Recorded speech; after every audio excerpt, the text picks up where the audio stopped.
Evet efendim, 8'de Sağlık programımız tüm hızıyla devam ediyor. Bugünkü konuğumuz kalp ve damar hastalıkları cerrahisi uzmanı Operatör Doktor İlker Zan'la birlikteyiz. Hocam hoş geldiniz programımıza. Hoş bulduk. Nasılsınız? Teşekkür ederim. Sağ olun. İyiyim çok şükür. Sizler de iyisiniz. Ben de iyiyim. Çok teşekkür ediyorum.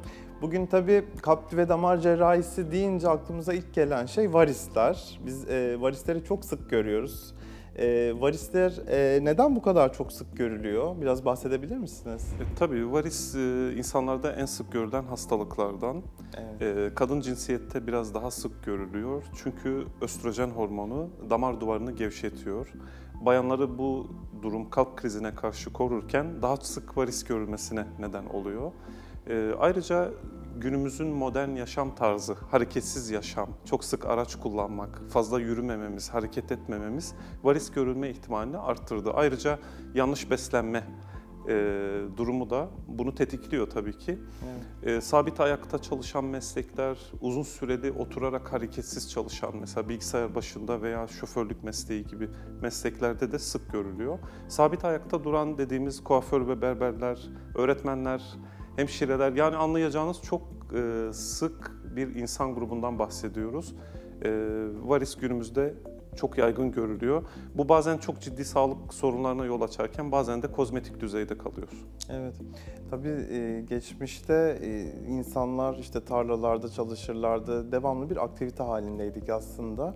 Ama zaman içerisinde ofis hayatına geçtikten sonra özellikle masa başında, bilgisayarlar başında hep bulunmamız sebebiyle varisler artıyor. Peki bu varis çoraplarını biliyoruz. Varis çorapları gerçekten tedavi ediyor mu varisleri? Hayır, varis çorapları tedavi edici değildir. Sadece biz tedavilerimizi yaptıktan sonra bizi destekleyici olarak yazıyoruz. Evet, konservatif dediğimiz tabii, şey ayrıca aslında. Koruyucu olarak kullanılabilir. Onların tabii türlü basınçları var. Mesela hiç varisi olmayan biri düşük basınçlı bir varis çorabı giyerek varis oluşmasın diye kendini koruyabilir. Bunlar demin saydığımız riskli meslek grupları için geçerli. Yoksa herkes varis çorabı kullansın diye bir durum söz konusu değil.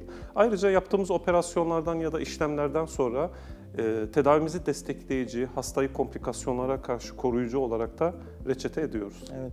Peki şeyi soracağım, ben aslında onu merak ediyorum. Şimdi ben bir risk grubundayım atıyorum ki ve varis çorabımı aldım, varis çorabımı kullanıyorum. Hı hı. Bunun için bir zamanlama öneriniz oluyor mu? İşte şu kadar gün, şu kadar saat kullanmanız lazım. Şöyle, riskli bir meslek grubundaysanız, mesela sen bir cerrahsın, evet. O gün ayakta çok duracaksındır, uzun bir cerrahi vardır önünde. Sabah yataktan kalkmadan çorabını giydin. Bütün gün bacağında kalacak. Riskli durumu giderdiğin anda, yani varisin yoksa eve döndüğün anda çıkarabilirsin. Evet. Ancak bütün gün ayakta çalışan veya eve gittikten sonra da çok koşturacaksan o tip durumlarda gece yatana kadar, yatağa girene kadar bacağında kalması lazım. Mesleğini icra ettiğin sürece koruyucu olarak giymek zorundasın. Evet.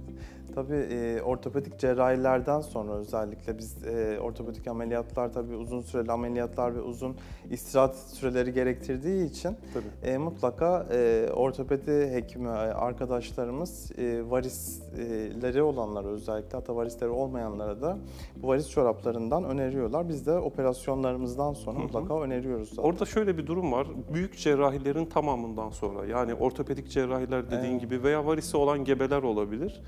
Doğum sonrasında anti-emboli çorapları var. Evet. Bacağı çok sıkmıyorlar, hafif basınçlı.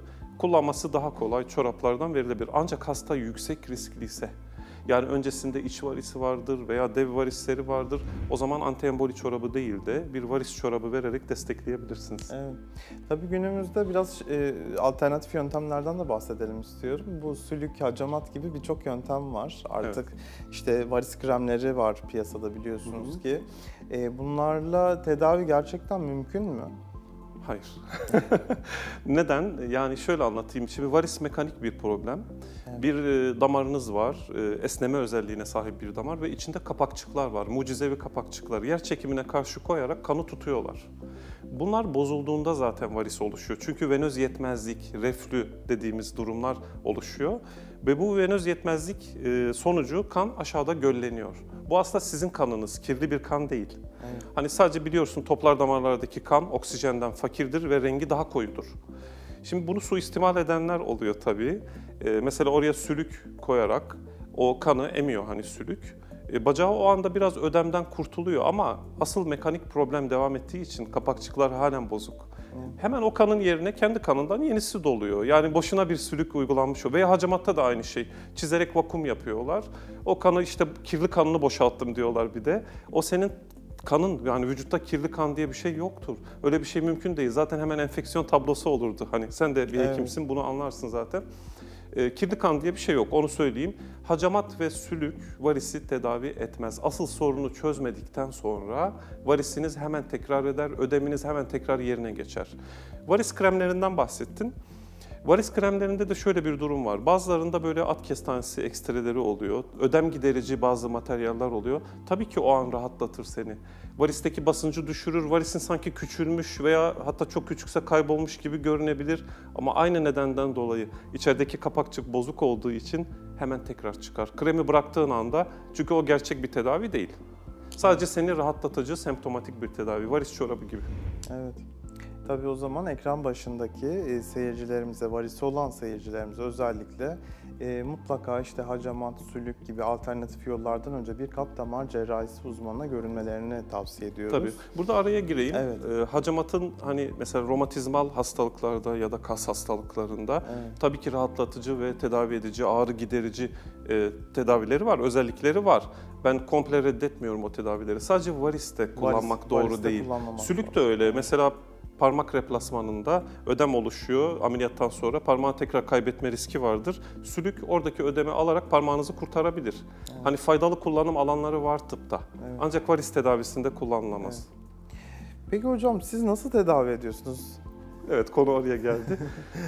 Tabii ki şöyle, şimdi geçmişten beri uzun yıllardır yapılan cerrahi yöntemler var tabii ki. Bozulan damarı yerinden almak.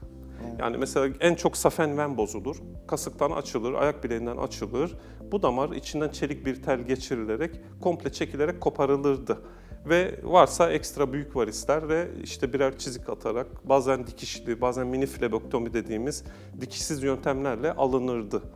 Ancak uzun yıllardır yine bilinen yeni tedavi yöntemleri var. Lazer gibi, radyo frekans gibi, zamk yöntemi gibi. Yani önemli olan orada kaçağı yok etmek, yetmezliği yok etmek, reflüyü yok etmek. Bunu da damarı çıkararak da yapabilirsiniz. Ancak olduğu yerde kapatarak da yapabilirsiniz. Nasıl kapatırsınız? Mesela yapıştırarak dedik. Damarı birbirine, iki duvarını yapıştırdınız, kaçağı önlediniz. Olabilir tabii ki. Veya lazerle yakarak, içeriden, damarın içinden yakarak veya radyo frekansla yakarak da bunu sağlayabilirsiniz. Ben lazer ve radyo frekansa daha yakınım çünkü yakma işlemi daha tekrar oranını daha düşük hale getiriyor. Yapıştırma yönteminde bazen özellikle damar duvarı çok genişse geri açılmalar olabilir. Ben o yüzden şu anda onu tercih etmiyorum. Ben radyo frekans kullanıyorum kendi kliniğimde. Evet. Diz üstü veya diz altından damarın içine küçük bir iğne deliğinden girerek kateterimi ilerletiyorum ultrason eşliğinde kasağa kadar, bozulduğu yere kadar veya diz arkasındaysa diz arkasında. Sadece bölgeyi uyuşturarak lokal anesteziyle damarı yakarak kapatıyorum. Hastamı hemen yürütüyorum ve pıhtıya karşı koruyucu, kan sulandırıcı bir tedavi veriyorum. Hastaya spinal ya da epidural anestezi veya genel anestezi gerekmiyor. Bu da hemen yürümesini sağlıyor. Biliyorsun operasyonlardan sonra hemen yürümek pıhtı riskini azaltır. Evet. Erken mobilizasyon hem de tabii aynı şey. gün günlük hayatına dönebiliyor hasta. Evet. Sadece işlem günü bir bandaj, elastik bandaj uyguluyoruz. 2 gün ben tutuyorum. Hekimden hekime değişebilir. 3. gün varis çorabını giyiyor. Bu damarın büyüklüğüne göre bazen 2 hafta, bazen 1 hafta, bazen de 1 ay giydiriyoruz. Daha sonra kozmetik tedavilere geçiyoruz. Önce asıl sorunu yok ediyoruz. Evet. O zaman ekran başındaki seyircilerimize de buradan söylüyoruz. Varisleriniz varsa mutlaka bir kalp damar cerrahisi uzmanına görünmelisiniz. Artık çok güzel, çok modern ve konforlu tedavi yöntemleri mevcut. Verdiğiniz kıymetli bilgiler için çok teşekkür ediyorum. Ayaklarınıza sağlık. Ben teşekkür ediyorum. Evet. Sağlıklı günler diliyorum. Evet efendim. Bugün sizlerle birlikte kalp damar cerrahisi uzmanı operatör doktor İlker Zan'la birlikteydik. Kendisiyle varis ve varisin tedavisi üzerine, güncel tedavisi üzerine konuştuk. Kendisine verdiği kıymetli bilgilerden dolayı çok teşekkür ediyoruz. 8'de Sağlık programımız tüm hızıyla devam ediyor.